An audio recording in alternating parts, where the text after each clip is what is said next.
this is a big secret. Next Saturday morning from Tuscaloosa, Georgia and Alabama, a top 4 battle. We'll be there for that. Can't wait to get there. We're having a great morning here in Norman. Aerial coverage provided by Goodyear, celebrating the challenge of road games everywhere. Are you ready for the road? Goodyear is more driven. Even here in September, we've had some teams put a 1 in that loss column this summer, hanging on to that 0, Pat. Yeah, you're damn right they are. Let's look at the top 6 who just so happen to be the undefeated big dogs of this college football season, the Texas Longhorns. A place that is obviously beloved here in Norman, Oklahoma. Have 2 quarterbacks that can lead their team to a national championship potentially. Say hello to a good problem, Sarkisian, the Georgia Bulldogs. Hey, hey, hey, hey, hey. Struggled last week against Kentucky. What's that mean? Are they bigger, stronger, faster than ever? Potentially. Ohio State has a freshman running all over the yard. 2 running backs that can take it over. Alabama. You got a field named Nick Saban Field. It is obviously phenomenal. The crowd down there is expecting greatness. Ole Miss, Lane Kiffin's talking all of his shit right now. And then the reason why we are in Norman, Tennessee, undefeated with Hypo at the lead and Nico Iamaleava spinning it all over the place. And then there's one other undefeated team that hasn't been talked about, and it's right here in Norman, Oklahoma.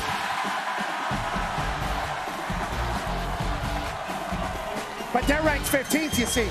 The other teams are top 6. They're ranked 15. They want some respect. Today is how they can garner that. Rece, we got a great start to the season, brother, with some bangers happening around here. And you've got all these teams. You're believing in all of these teams. That's easy, right? How do you do that? How do I do what? I broke the thing, actually.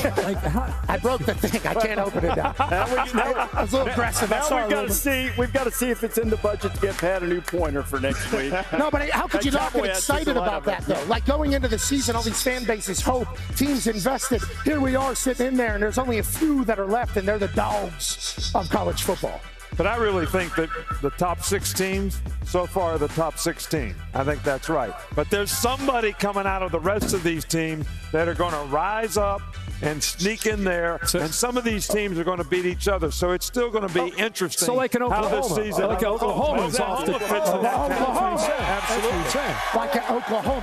So is that right, Mr. Coach Nick Saban? There are other teams that could come from nowhere, and teams that maybe you might want to buy stock in, because the idea of the stock market is to try to buy low, sell high, or see what you can get. So if I gave you Rutgers as a stock, Desmond Howard, are you buying or selling Schiano's team?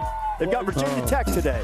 Not just today, for the season. I want to buy low. I don't think people are really paying attention to this stock, so I would buy Rutgers. I have a lot of confidence in the coaching staff and what Greg Schiano brings, and I like their schedule. So I would buy right now. Pat, we know you like to give your money away, but are you going to spend some on the mighty Panthers of Pittsburgh? I'll tell you what Eli Holstein and Cade Bell are doing on that offensive side of the ball is something that Pitt hasn't had under Narduzzi. Now, a lot of people say a lot of things about Narduzzi. His defense is normally going to be sound. They now have an offense, seemingly, and their fans are going to games. That's crazy. That is crazy. And they're excited for good reason. I think it was a great hire this offseason. I'm buying the Pitt stock. But we had Eli Holstein at Alabama. Yeah. This is a fine young quarterback, and I think that's the answer for Pitt. Awesome. Okay. Buy that too. Coach backs that up. Don't sleep on Desmond Reed. Yes, amen. He's been leading all of those late comebacks now. Now you got Kenny Dillingham and Arizona State. They've got Texas Tech today. Undefeated start, surprising. Buying or selling, Herbie? I like what Dillingham brings. You know, he's got a great understanding of how to attack defenses. They've been a big surprise. They can run, they can throw. I would say if you look at their schedule and the conference that they're in now in the Big 12, a lot of people associate, you see that symbol, you still think out west. These guys are in the Big 12. I like this schedule, and I like his offensive mind. I'm buying that. I'm buying that stock. Okay, a lot of buying. Spending money. Stock market's good. Everybody's going up. Everybody's going up. So are you spending money, or are you buying Cal? They're at Florida State today, Nick.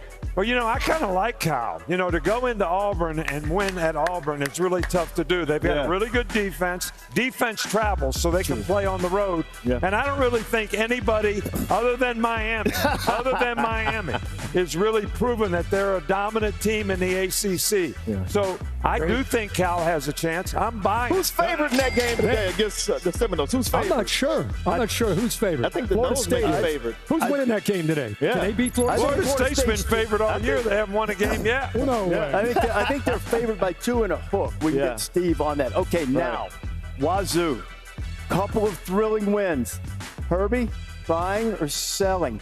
Oh, man. Come on, man. Look at their schedule. Battle tested, bro. Hey, battle tested. Just because Coach Dicker's angry all the time, which I appreciate. He wakes up angry? Yeah, I love his competitive fire. I think the players got a chip on their shoulder this year. Yep. I don't even know if it matters who they're playing. I'm definitely, of all the teams we've looked at so far, I'm definitely buying Washington State because I think, again, getting left out of the Pac-12 and going to the Big Ten, ACC, the Big 12, I think they are together on this. I'm buying that. Okay. You're buying them too? Yeah. You're buying them too? I would buy. Okay. Easier schedule. You're buying them too? Oh, Hey, somebody got to say no because he's about to say something. No, I'm just going to tell you. You're going to I'd probably buy them, but you cats are a broker's dream. I mean, they start taking their commission out of you guys. You're buying everybody.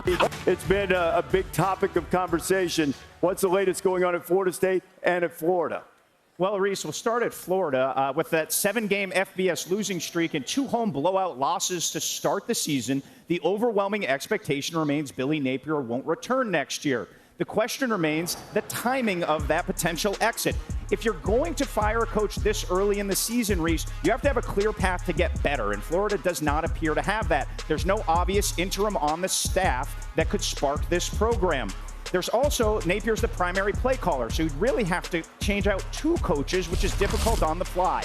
As for the troubles in Tallahassee, Mike Norvell told me this week that they're going to ride with DJ Uyunglele. They believe in him.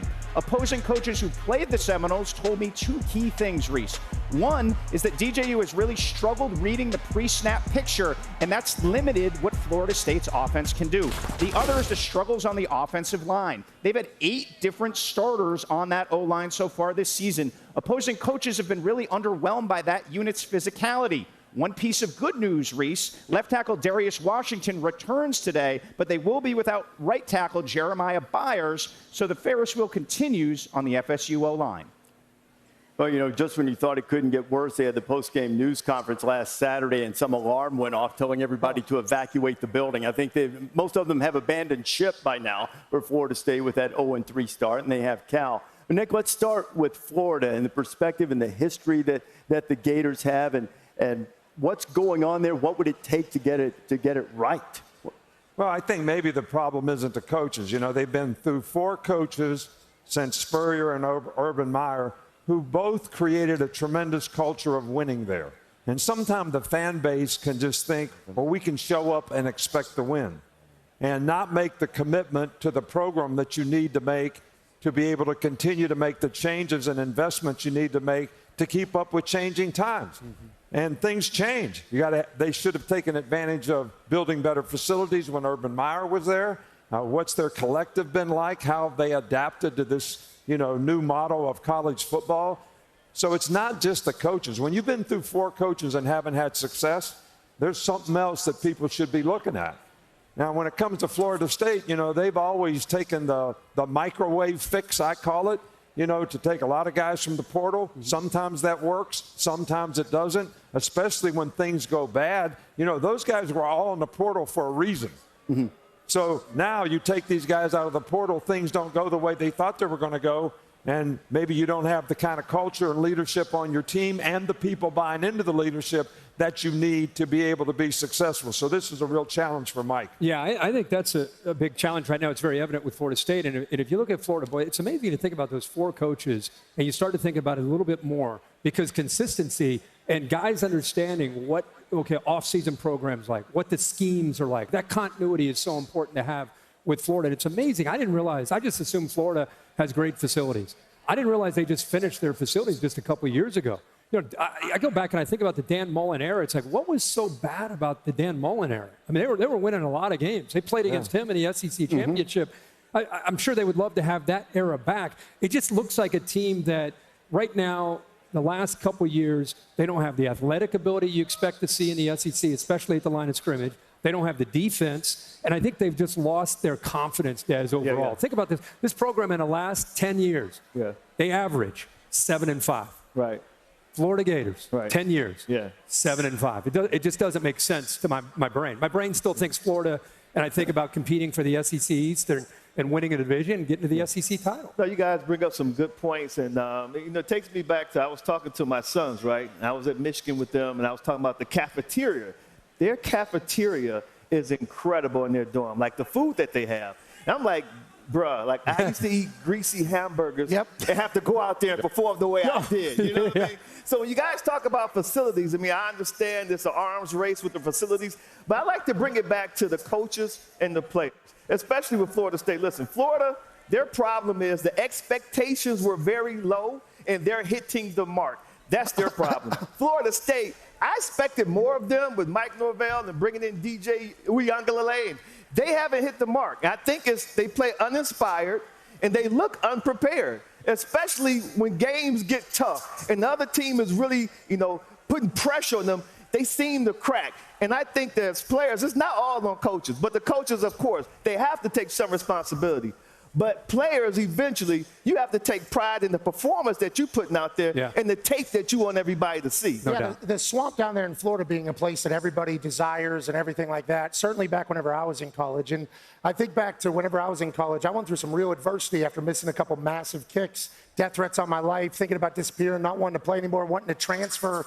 I had to go stare down my teammates and get back into that stadium and get back into it. I didn't transfer. I battled through a little bit of adversity instead of leaving, and because of that time, I think I've been able to become the human that I am. And you talk about the transfer portal being a microwave fix.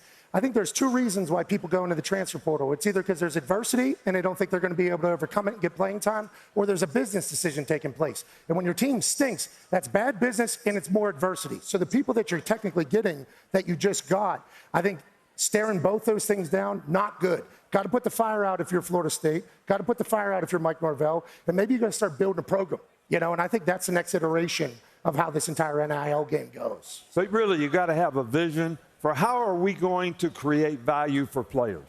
That's what you have to have. And if you're going to have a successful program, you have to create value for players. Why would a guy come to your school if he's not going to be a better person? He's not going to have a better chance to be successful in life. He's not going to have a chance to play in the NFL because you're going to develop him. So how are you going to create that value? And that should be the vision that every program has, and that'll fix these two programs if they go to that vision. What we're learning about this portal era, and you brought this up on the call the other day, is when things are going well, it's great. Everybody's patting each other on the back. Exactly. And then when things start to become that adversity that you're talking about, you faced, and a lot of us had faced that, not having that ability to have roots in the program and have that background of like, I'm going to fight through this for my guys and my school. How much